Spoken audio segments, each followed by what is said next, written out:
Selamat pagi, Shalom. Bapak Ibu Saudara yang dikasihi Tuhan, pagi ini kita mau kembali datang. Kita mau bersekutu dengan Tuhan pagi ini. Karenanya mari kita siapkan hati kita, pikiran, tubuh, jiwa kita, untuk kita boleh fokus. Kita mau mendengar Dia berbicara pagi ini. Kita mau mendengar tuntunan Tuhan pagi hari ini.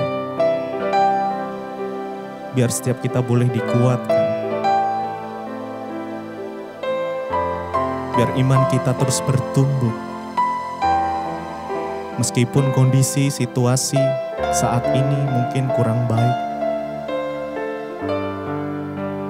Saya percaya tangan Tuhan tidak kurang panjang untuk menolong kita semua.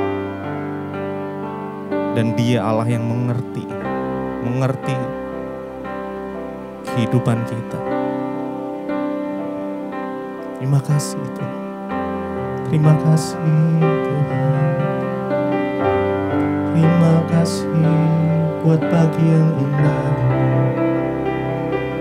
Terima kasih buat penyertaan-Mu, perlindungan-Mu, anugerah-Mu Tuhan. Hanya Engkau Tuhan. Hanya Engkau.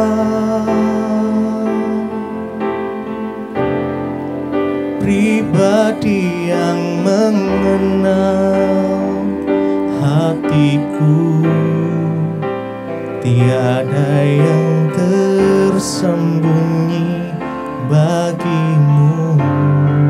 Seluruh isi hatiku Kau tahu, dan bawaku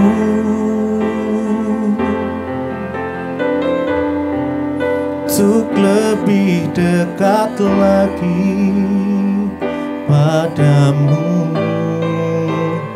tinggal dalam indahnya dekapan kasih-Mu. Hanya Engkau, hanya Engkau.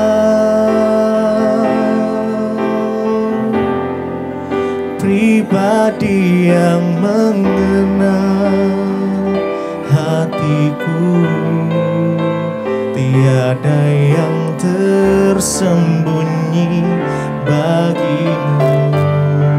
Seluruh isi hatiku Kau tahu, dan bawaku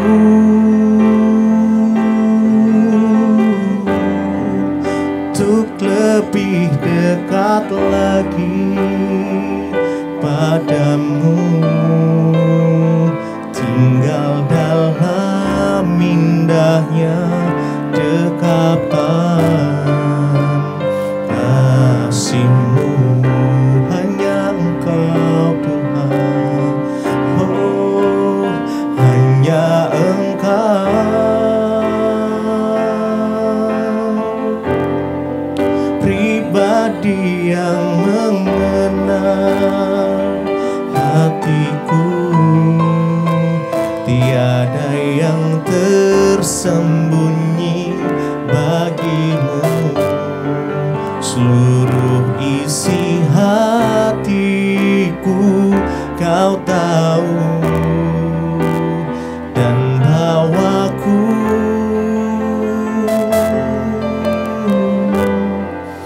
untuk lebih dekat lagi padamu,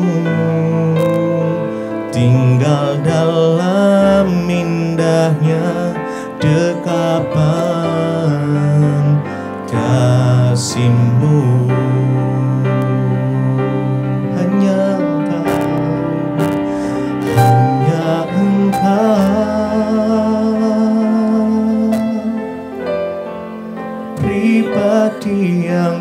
mengenal hatiku, tiada yang tersembunyi bagimu. Seluruh isi hatiku kau tahu, dan bawaku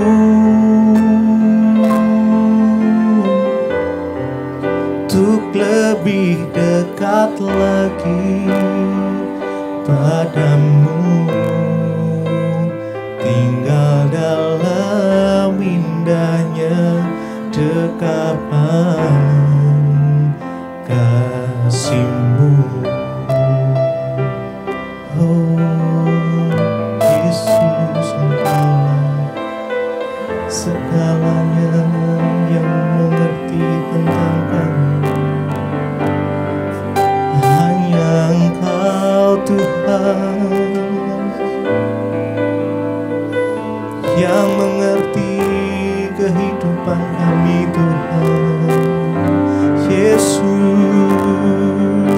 oh Yesus Tuhan, kami datang menyembah-Mu pagi yang indah ini. Kami naikkan korban pujian, kami naikkan syukur kami, Tuhan. Terima kasih, oh haleluya. Yesus, Yesus Tuhan.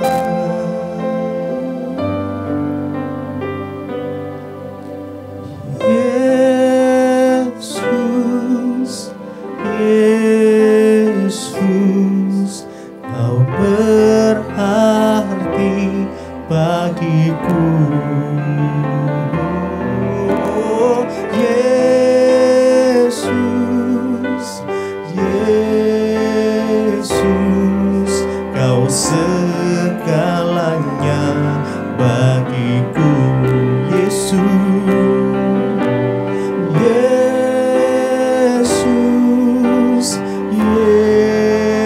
Yesus, Kau berarti bagiku.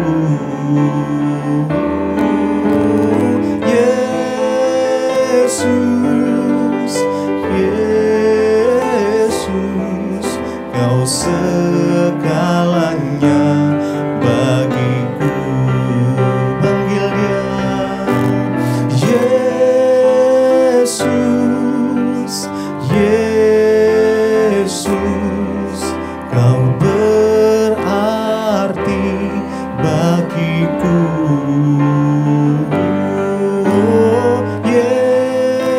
Yesus, Yesus, Kau segalanya bagiku. Yesus,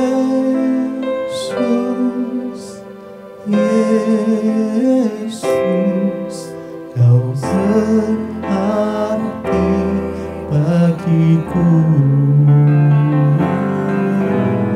Yesus, Yesus, Kau segalanya bagiku. Yesus, Yesus, Yesus, Kau berarti bagiku.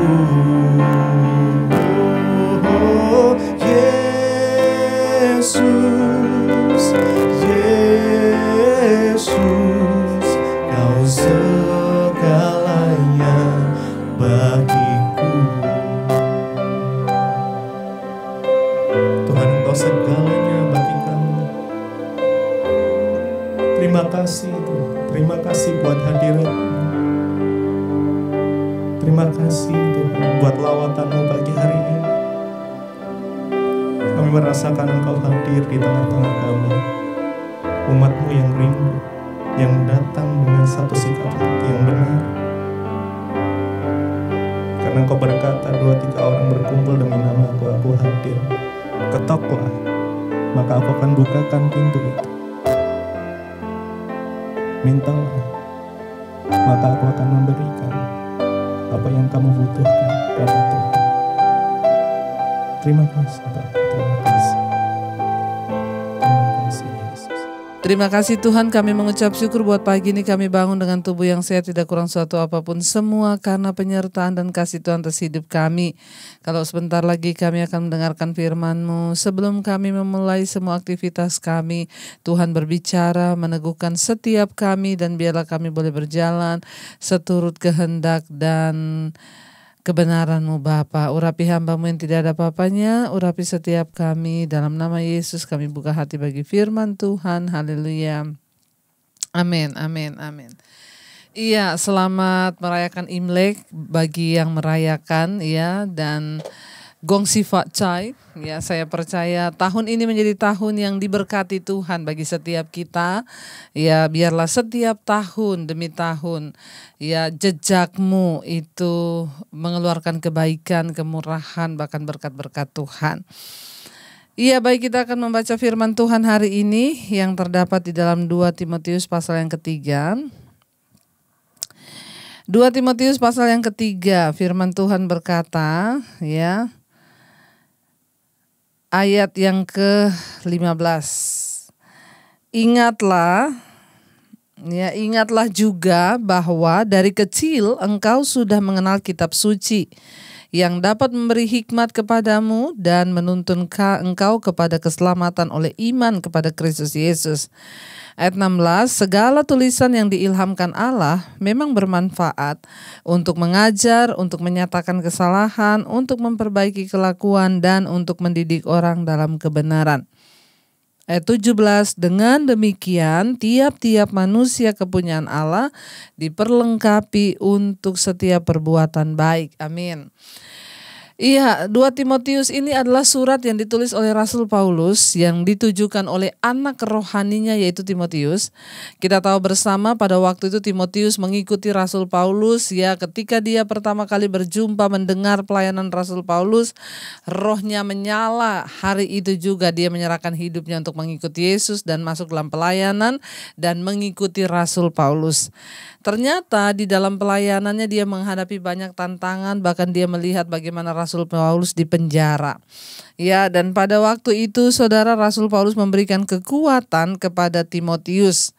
Ya, kalau kita melihat judul perikopnya 2 Timotius pasal 3 ini, di sana judul perikopnya adalah iman bertumbuh dalam penganiayaan dan dalam pembacaan kitab suci. Itu judulnya saudara ya. Ketika masuk dalam pelayanan, Timotius mungkin berpikir, aduh kok tidak seperti yang saya pikir ya. Saya pikir ikut Tuhan itu enak, saya pikir ikut Tuhan itu bahagia, saya pikir ikut Tuhan itu seperti yang saya mau. Ya, ternyata ketika dia masuk dalam pelayanan, wah, dia melihat saudara, tantangan demi tantangan datang, himpitan, persoalan, bahkan ya orang yang dia anggap sebagai kakak rohaninya Rasul Paulus itu dipenjarakan. Ya, tetapi ketika dia mulai down saudara di dalam pelayanannya, Rasul Paulus menulis surat buat dia. Ya, di sana judul perikopnya adalah iman bertumbuh dalam penganiayaan dan dalam pembacaan kitab suci, ya. Kalau ayat yang ke-10 dan 11 malah di sana dikatakan, ya, tetapi engkau telah mengikuti ajaranku, cara hidupku, pendirianku, imanku, kesabaranku, kasihku dan ketekunanku, kata Rasul Paulus, engkau telah ikut menderita penganiayaan dan sengsara seperti yang telah kuderita di Antiokhia. Jadi saudara, ketika Timotius mengikuti Rasul Paulus dalam pelayanannya, dia malah melihat penderitaan, aniaya, tekanan dan semuanya. Makanya Rasul Paulus menulis surat kepada Timotius memberikan sebuah kekuatan. Ya, dia berkata iman itu bertumbuh dari penganiayaan dan pembacaan kitab suci. Seolah-olah dia sedang memberikan satu pesan bagi Timotius, bersyukur kalau engkau menderita itu berarti imanmu sedang bertumbuh. Kalau kita nggak menderita berarti iman kita nggak bertumbuh saudara ya. Iya, ayat yang ke-15 dia berkata, ingatlah juga bahwa dari kecil engkau sudah mengenal kitab suci yang dapat memberikan hikmat kepadamu dan menuntun engkau kepada keselamatan oleh iman kepada Kristus Yesus. Rasul Paulus mengingatkan kepada Timotius, ingat ya, ketika engkau lemah, ketika engkau dalam penderitaan, ingat ada kitab suci. Saudara bersyukur yang terlahir Kristen. Dari kecil Alkitab itu sudah ada di hadapan saudara. Apalagi dengan zaman media sekarang yang begitu luar biasa. Bahkan Alkitab bisa kita lihat di handphone, ya, bisa di-download aplikasi Alkitab. Dimanapun kita bisa membaca firman Tuhan kalau kita mau. Rasul Paulus mengingatkan kepada Timotius, ingat ketika engkau dalam penderitaan ada kitab suci yang dari kecil itu engkau sudah diperkenalkan kepadamu dari nenek dan mamahmu itu, ya, kata Rasul Paulus. Ingat ya, yang dapat memberikan hikmat dan menuntun engkau, ya, kepada keselamatan oleh iman. Saudara, firman Tuhan, kitab suci itu adalah kekuatan kita. Injil adalah kekuatan Allah. Firman Tuhan adalah kekuatan Tuhan. Ketika kita dalam pergumulan, kita kekurangan hikmat, ingin membedakan mana kehendak Tuhan, mana yang bukan, bacalah kitab suci, bacalah firman Tuhan. Kenapa? Sebab firman Tuhan yang dapat memberikan hikmat dan menuntun kita kepada keselamatan. Banyak orang bertanya, Bu, saya pengen mengerti kehendak Tuhan, bagaimana caranya? Saya bilang, baca Alkitab. Sebab Alkitab ini adalah isi hati Tuhan. Waktu kita baca, kita jadi tahu apa isi hati Tuhan itu. Saudara, memiliki kepekaan dengan Tuhan tidak datang dengan sendirinya, dengan simsalabim abrakadabra. Enggak, kita perlu bergaul dengan firman Tuhan supaya kita mengerti kehendak dan rencana Tuhan. Ayat 16 berkata, segala tulisan yang diilhamkan Allah itu memang bermanfaat. Ya, jadi Alkitab ini adalah tulisan yang diilhamkan Allah, termasuk surat-surat Rasul Paulus, Petrus, ya, surat-suratnya, ya, Petrus, Rasul Paulus, surat-surat mereka semua itu adalah firman Tuhan. Itu adalah tulisan yang diilhamkan Allah lewat Rasul Paulus, lewat Petrus, ya. Segala tulisan yang diilhamkan Allah memang bermanfaat. Jadi kitab suci ini bermanfaat. Yang pertama untuk apa? Untuk mengajar. Ya, banyak orang Kristen itu jadi Kristen tapi nggak pernah diajar. Ya, kita hanya mendengarkan khotbah setiap hari Minggu, lalu kita kurang sekali pengajaran. Padahal Tuhan mau kita harus menjadi murid, bukan hanya sekedar menjadi orang percaya. Kita naik level yang berikutnya itu menjadi murid. Murid itu belajar. Nah, Alkitab ini akan bermanfaat untuk apa? Mengajar kepada kita. Ada banyak hal yang tidak kita tahu tentang Tuhan. Ada banyak hal yang kita tidak tahu tentang hidup. Ada banyak hal yang tidak kita tahu tentang pengharapan. Alkitab mengajar kepada kita. Ya, makanya kita perlu baca Alkitab. Lalu untuk apa yang kedua, firman Tuhan ini untuk apa? Dikatakan untuk menyatakan kesalahan. Ya. Orang itu seringkali tidak mengerti salahnya. Nanti diingatkan firman Tuhan baru sadar. Makanya banyak orang yang WA ke saya, Bu, ya, kemarin kesaksian yang kita pernah dengarkan di doa malam itu. Bu, ya, saya, Bu, ya, 28 tahun saya menyimpan kepahitan, bahkan orangnya sudah meninggal. Nanti saya dengerin khotbah Ibu tentang melepaskan pengampunan tuh baru saya mengerti. Ya, betapa bodohnya saya 28 tahun menyimpan kepahitan. Iya, kebenaran dibukakan, kita diajar. Ya, dan bukan cuma diajar, dinyatakan kesalahan kita. Ngapain kamu masih menyimpan kepahitan? Itu bodoh. Ya, ayo kita lepaskan pengampunan. Ya, firman Tuhan itu untuk mengajar, menyatakan kesalahan.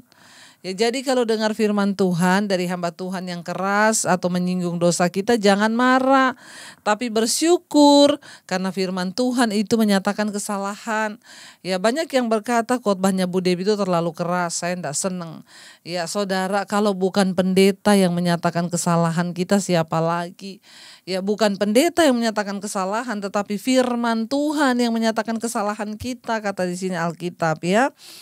Lalu yang ketiga, untuk memperbaiki kelakuan. Ya, untuk apa Alkitab itu tadi mengajar, yang kedua itu untuk menyatakan kesalahan, yang ketiga untuk mendidik, ya, untuk apa? Memperbaiki kelakuan. Jadi setelah kita diajar, kita dikasih tahu kesalahan kita oleh firman, lalu kita ini diperbaiki kelakuannya. Kenapa kita baca dan dengar firman? Supaya hidup kita berubah, kelakuan kita berubah. Ya, yang tukang marah-marah nggak marah-marah lagi, yang tukang selingkuh tidak selingkuh lagi, yang tukang khawatir nggak khawatir lagi. Kenapa? Karena kita sudah diajar, karena kita sudah dikasih tahu kesalahan kita, dan sekarang kita diperbaiki kelakuannya lewat firman. Saya bersyukur mendengar banyak kesaksian orang-orang yang diubahkan Tuhan.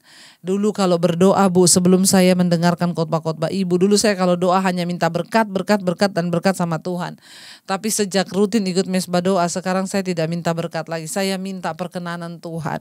Saya minta supaya Tuhan ubahkan hidup dan karakter saya. Itu luar biasa ya.